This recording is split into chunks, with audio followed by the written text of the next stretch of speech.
With the new generation of Velux roof windows, we've made installation even easier. This video is a guide to the complete installation of a Velux roof window installed at standard installation height on a tiled roof. Today, we'll be installing a GGL MK043070 Pine Center pivot roof window with an EDW MK04 flashing, a BDX insulation collar and a BBX vapor barrier. The first difference you'll notice when installing new generation Velux roof windows is that the method of opening the box has changed. To open the box, simply lay it flat on the floor, depress the tabs and pull the flaps loose. These are then folded back and the box can be flattened down and used as a solid base to work from. Once you've opened the box, you'll notice a few other changes. The window box now only contains the installation brackets, which can be found in a pack at the base of the window, and the hood section, which is contained in a box at the top of the window. The cover parts, which were previously supplied with the window, are now supplied with a flashing kit, so that you'll have them when you need them. Also, the Part 5 flashing parts are now pre-installed on the window. The installation instructions have also changed. These now offer alternatives depending on the color-coded square found on your Velux flashing kit. They also feature QR codes to link you to useful installation videos.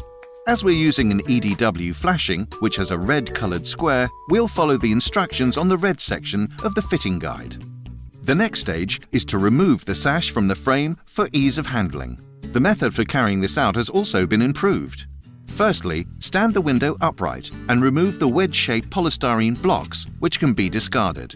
Next, engage the control bar by pushing it upwards and inwards until it clicks into place. The sash can now be opened, and the polystyrene blocks on the face of the control bar should be removed, turned around, and placed on the bridge piece at the top of the sash for protection. Now, fully rotate the sash and rest the window on the polystyrene blocks, with the frame at an angle. The buttons on the hinges should now be depressed to disengage the sash from the frame, and the frame lowered onto the ground. The sash can now be left in a safe place until we need it later. Next, the opening for the window should be established to the correct size. The width of the opening should be between 40 and 60 millimeters greater than the width of the window itself.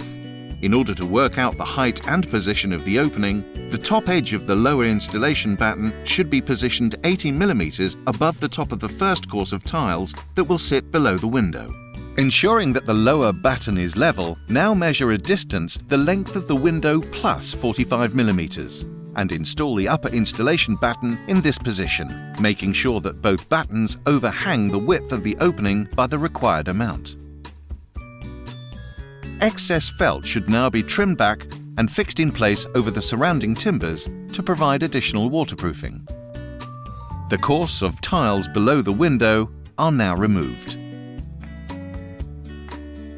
Now, we will assemble the BDX insulation collar, the box of which also includes an underfelt collar. The corners of the BDX clip together as shown. Then it's lifted into position in the window opening, ready for the frame to be installed. Next, we need to fit the brackets to the window, following the instructions in the red section of the fitting guide. You'll notice a red and blue line running down the side of the window.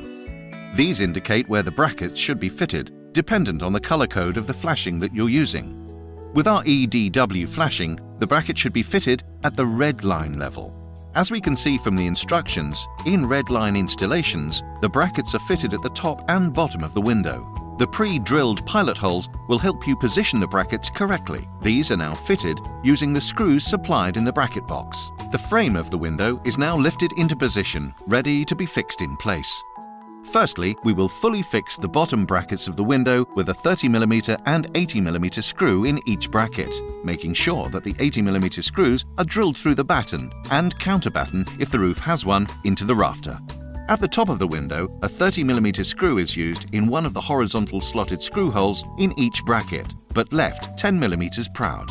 The Part 5 flashing parts can be removed at this stage if you find it makes it easier for you to take the sash in and out of the frame. These are unclipped using the plastic fixing on the underside of the cover part. Replace the sash into the frame by lining up the curved hinge pieces of the sash with the corresponding slots on the frame. Carefully look at the space between the sash and frame at the sides of the window. If the space is larger at the top than the bottom on one side, a fine adjustment can be made with a crowbar on the outer edge of the frame to square the window up and bring it into line. Next, open the window and look at the opening at the bottom between the sash and frame. This should be even the whole way across. If it's not, the black wedge supplied in the flashing box can be used on the top bracket opposite the side on which the opening is wider to prop it up slightly and even the opening between the sash and frame. Once all required adjustments have been made, the sash can be removed from the frame again by depressing the hinge buttons to disengage. Now fix the upper brackets by fully fixing the 30mm screws and adding 80mm screws through the battens to the rafters. We are now ready to fit the BFX underfelt collar. The first stage is to mark the position of the transverse drainage gutter. Place it at an angle to allow for adequate runoff of any water that might run down the roofing felt, for instance, from broken tiles above. Once the position is marked, if the roof is counterbattened, remove a section of the counterbatten so that the gutter can be fixed to the rafter. If the roof is not counterbattened, simply skip this step. Next, cut a flap in the felt, which can later be laid into the gutter. The supplied sealant can be used to protect the sides of the flap.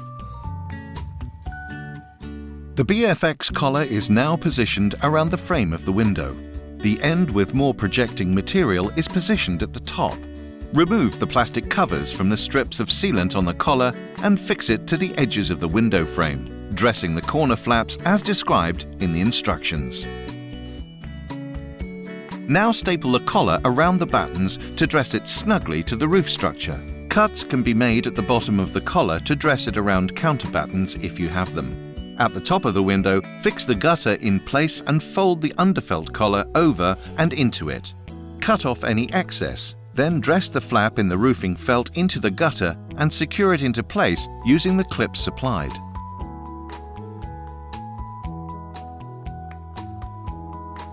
Now we're ready to start fitting the flashing kit. The flashing box opens using tear-off strips. Some of the parts previously supplied with the window, such as parts 2 and 4, are now supplied with the flashing kit. Profiled tiles, such as those used on this installation, should be chamfered below the window to allow the bottom apron of the flashing to sit neatly and water to run off. Chamfer the tiles, taking care to make sure that the highest point of the tile when viewed in profile sits no more than 130mm from the bottom of the window. Take flashing part 1, the bottom apron, and place it in position, shaping it over the tiles. Now bend the pleated apron of the flashing back, no more than 45 degrees. This will help the apron sit tightly over the tiles. Place the apron back in position and fix in place by screwing down part 2, making sure to also fix it to the sides of the frame. Part 3, the side flashing parts onto which the tiles sit, are slid into place and fixed with tabs.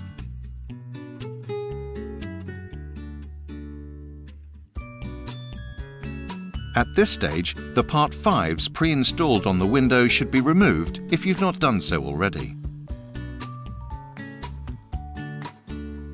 Part 4, the side frame covers, are now placed in position and clicked into place. The Part 5s are refitted by slotting them into the black housing at the top of the window and clicking the plastic fixing into place at the hinge. The hood section of the window should now be screwed into place, making sure to discard the polystyrene packing piece on the inner side. Finally, Part 7, the top flashing piece, is positioned, then fixed with fold-down tabs either side of the window. We can now finish tiling around the window. The foam gasket on the side flashing should be cut to match the profile of the tiles where they meet the flashing. Refer to your instructions on how the tiles should be positioned around the window, as this may vary depending on the point in its camber the tile has to be cut. Again, trim the foam gasket at the top of the window to match the profile of the tile, remembering to leave 60 to 150mm of space between the tile and the top of the window to allow rainwater to drain freely. The bottom apron should be given a final dress down. Now replace the sash into the frame. The last stage is to fit the BBX vapor barrier. The vapor barrier is dressed into the internal lining rebate of the window using the tool provided. Then fixed in place in each corner using the screws provided, before being taped to the building's existing vapor barrier to prevent any moisture from inside the building reaching the roof structure.